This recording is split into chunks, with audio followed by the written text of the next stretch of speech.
විද්‍යා ප්‍රබන්ධ නවකතාවල කියවලා ඇති චැට්බොට්ස්ලා ගිහිල්ලා කම්පියුටර් පාලනය කරලා ලෝකය අල්ලන විදිය.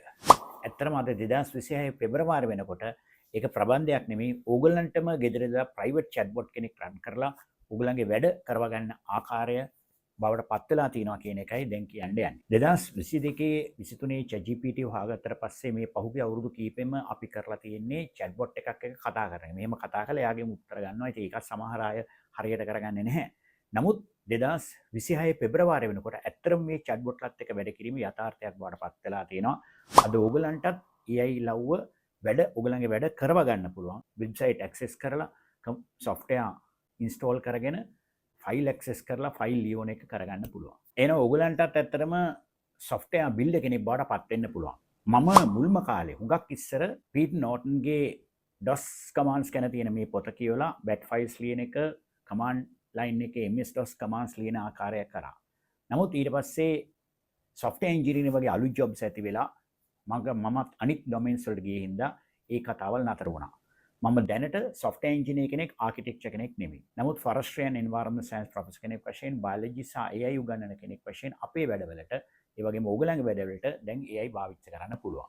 ඒකත් තමයි සාමාන්‍ය documents PowerPoint වලට PPT, docx, Excel වගේ ෆයිල් වලට කන්වර්ට් කරන්න පුළුවන්. ඒ වගේම ළඟට පැවැත්වෙන AI skills course එකේ students රෙජිස්ටර් කරන්න Google form එක automate කරන්නත් අපි මේකෙන් workflows ලියනවා. ඒ වගේම අපේ biology quiz Google app scripts ලියලා biology quiz හදාගන්න ඒක පාවිච්චි. ඒ වගේම අපේ කම්පියුටරේට Docker, Node.js, VB Studio වගේ software එයාලවම මම මුකුත් mouse එක click කරන්නේ නැතුව එයාලව English වලින් command දීලා install කරගන්න පුළුවන්. මෙයා මේවලදී ඇත්තටම Python codes අපි ලියන්නේ වචනයක්වත් ලිව්වේ නැහැ. Python codes ටට්ටක් ගාලා create කරලා ඒවෙන් තමයි මේ සේරම හපංකම් එයා සිදු කරේ. ඒක තමයි අපි කිව්වේ agent කෙනෙක්. ඒ වගේම website වලට scroll කරලා AI news scrape කරලා ඒකෙන් Excel ෆයිල් එකක් හදන්නත් AI bot කෙනෙක් හදාගත්තා. ඒ වගේම OpenClaw කියන අලුත් chatbot එකක් මම download කරා තාම වැඩ ගත්තේ නැහැ. සමහර අය මම build කරා සමහර අය තාමත් experimental තත්ත්වයේ තියෙනවා. මේ ලොකු codes හදාගන්න යන්න ඕනේ නැහැ. මුලින් අපි කියනවා micro apps පොඩි apps හදාගන්න පුළුවන්. මේක කරන ආකාර දෙකක්. එකක් තමයි Claude එකෙන්.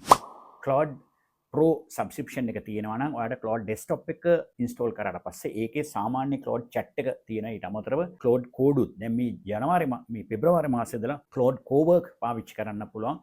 මේ තුනේ වෙනස සාමාන්‍ය chat එකේ chat කරනවා Claude Code එකේ code ලියන්න පුළුවන්. දැන් Claude Cowork එක විශේෂයෙන් අරලා තියෙන්නේ non coders ලට coding දන්නේ නැති අයට සාමාන්‍ය තමන්ගේ file access කරලා වැඩ කරගන්න. දෙවෙනි part එක තමයි OpenClaw කියන private chatbots download කරලා ඕන LM Studio නැත්නම් Olama වගේ ඒවා දාලා තමන්ගේම chatbot එකක් සල්ලි වියදම් කරන්නේ නැතුව install කරගන්න පුළුවන්. ඉස්සර කාලේ මේ වගේ agentic වැඩ කරන්න Zapier, make.com, N8n වගේ complicated workflows හදන්න ඕන. දැන් ඒ මොනක්වත් නැහැ. සේරම workflows මෙයාට කිව්වාම ඉංග්‍රීසි භාෂාවෙන් මුලින් plan කරලා පස්සේ execute කරලා තමන්ගේ command එක අනුව හැම approve කරලා තමයි ගන්න. සමහර වෙලාවට පොඩි safety ප්‍රශ්න තියෙනවා. ඒ නිසා ඔයගොල්ලෝ තාම chat එකත් හරියට කරන්නේ නැත්නම් මේවා මෙහෙම දේවල් තියෙනවා කියලා දැනගන්න. ඉදිරියේදී හිමින් සැරේ videos බලලා මේවා practice කරන අපිත් ඉදිරියේදී මේ පිළිබඳව videos ඔබට ගෙනෙන්න බලාපොරොත්තු වෙනවා. ඉතින් මේක විශේෂයෙන් කතා කරන්නේ coders වල නෙමෙයි non coding.